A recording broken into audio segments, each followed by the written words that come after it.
نماز والی پڑھ لے. کتنے افسوس کا مقام ہے. دھوکہ نہیں کر رہے ہم اپنی اولاد کے ساتھ.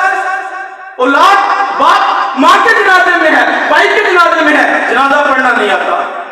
کیا دے رہے ہیں ہم؟ اپنی نسل کو کس اور لے کے جا رہے ہیں؟ یہ ہماری زندگی کا مقصد تھا.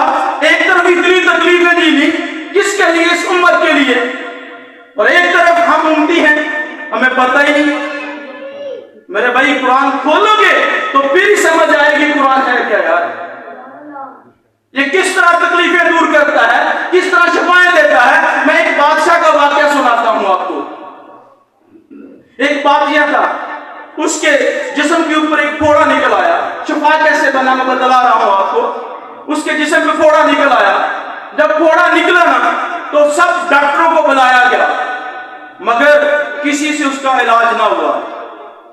تو ڈاکٹر پریشان تھے, ٹینشن میں تھے کہ پتہ نہیں کیا ہے, بادشاہ کا علاج نہیں ہو رہا. بڑی دوائیاں لگا دی. جہاں دوائیاں کام چھوڑتے پھر اللہ کا کلام کام کرتا ہے. جہاں پہ یہ دنیا کی حکمت یہ کام چھوڑ دے, پھر اللہ کا کلام وہاں پہ جا کے پھر وہ ہماری مرضیاں دور کرتا ہے. وہاں پہ بیٹھ کے مشورہ ہوا. ایک سعد الدین طبطبائی ایک اللہ کے عالم ہے, تو کہتے ہیں وزیر کے بادشاہ ان سے کہہ کے دیکھتے ہیں, اگر تو وہ آ جاتے ہیں تو چلو کوئی دم کوئی پھوک کوئی پھاٹا کروا لیتے ہیں. اس کے پاس گئے, دیکھیں محبوب نے کیسے شفاؤں والا ہمارے لیے بنایا. ڈاکٹر بھی وہاں موجود تھے. اس کے پاس گئے, اس کو بڑی ایک شاہی سواری کے اوپر بٹھا کے بڑے پروٹوکول کے ساتھ بادشاہ کے پاس لایا گیا. اب ڈاکٹروں کے ذہن میں یہ تھا یہ کوئی مرہم پٹی لگائے گا, یہ کوئی بڑا کام کر کے دکھائے گا ہم سے تو اس کو شفا مل جائے گی. مگر وہ اللہ کا بندہ آیا تو کیا کیا, قرآن کے لفظ پڑھے, پھونک ماری اور کہا اللہ تمہیں شفا دے. اتنی جب بات ہوئی, ڈاکٹر پاس کھڑے تھے, وہ دیکھ رہے تھے. وہ کہتے ہیں یہ کیا بات ہوئی بھائی, ہم نے اتنی دوائیاں لگا دی, ہم نے اتنے انجیکشن لگا دیے, بادشاہ ٹھیک نہیں ہو رہا اور تیرے 4 لفظ بولنے سے ٹھیک ہو جائے گا, یہ کیسے ہو سکتا ہے. وہاں سے دربار سے نکلے. جب وہ عالم جانے لگا نا, اس کی سواری کو روک لیا. یہ عالم بھی نا بہت ساری باتوں کا ایک ہی بات میں جواب دیا کرتے ہیں, یہ زیادہ لمبی چوڑی گفتگو میں نہیں پڑتے. اس کی سواری کو روک لیا.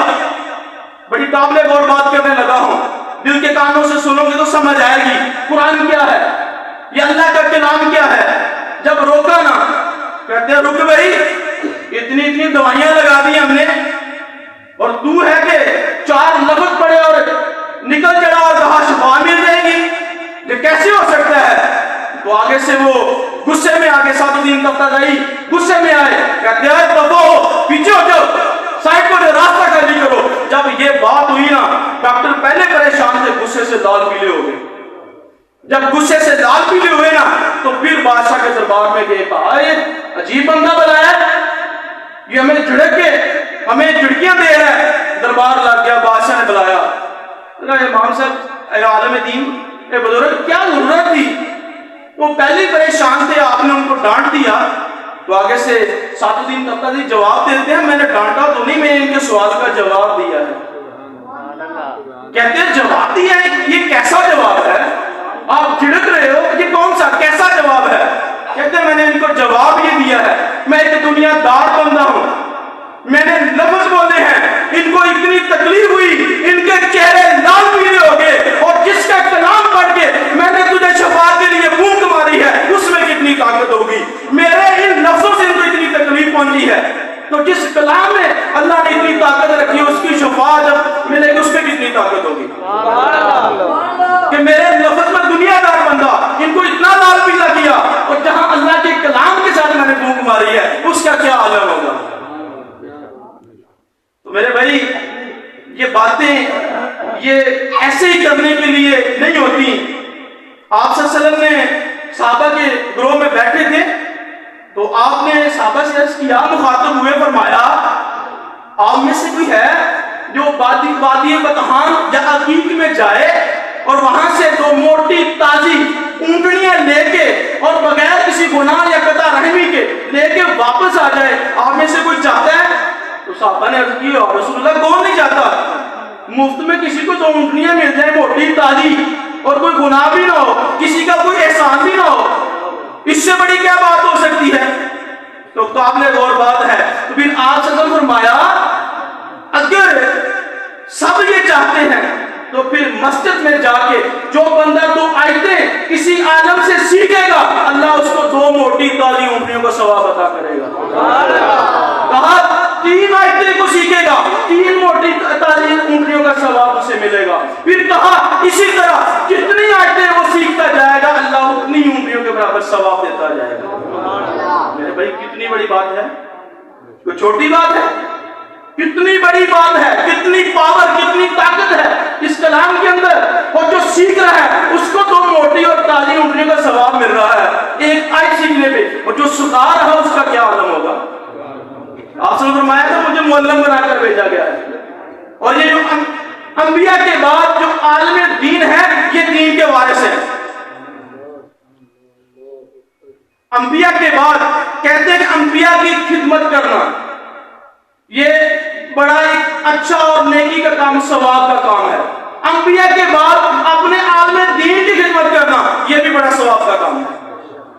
آج ہم نے سوچنا ہے ہم کتنی خدمت کر رہے ہیں.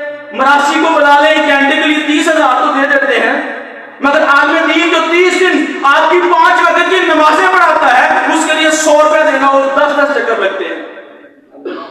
یہ سوچنے کا مقام ہے. یہ کوئی ایسی بات نہیں, یہ بڑی سوچنے کی بات ہے. آج ہمارا کیا حال ہے, ایک 100 روپے کے لیے ہم 10 چکر لگواتے ہیں. یار کیوں ایسا ہے؟ میرے برادری محترم مشتاق بھائی اکثر یہ کہا کرتے تھے عالم دین کے ہاتھ میں سونے کی چھڑی ہو, بزرگ کہتے ہیں پھر بھی ان کی خدمت کرو. آج کسی سے کہا جائے اپنے بچے کو عالم دین بناؤ تو وہ کہتے ہیں نیانے کو کیا مار لینا, ٹھیک ہے, مگر جب کسی محفل میں کھانے کی باری آئے تو کہتے ہیں مولوی کھانے پڑے ہیں. یار جب مولوی کھانے پڑے نا تو نیانے کو کیا مرنے لگے رسوں میں. اچھا سننے کو ملتا نا, حادثہ کل ہی بات کر رہے تھے, ایک بندہ کہہ رہے یار تسی چنگے تو آج چنگا لگتا ہے, کل ہی بھی بات ہو رہی تھی. عالم دین بنانے کی بات ہے تو وہ نیانے کو کیا مار رہے ہیں, کھان دی باری آئے تو مولوی کھانے پڑے. یار مولوی کھان نہ دے کی کرے دسو, اللہ دینا وہ کھانے نے, صدقہ ہی کھانے نے,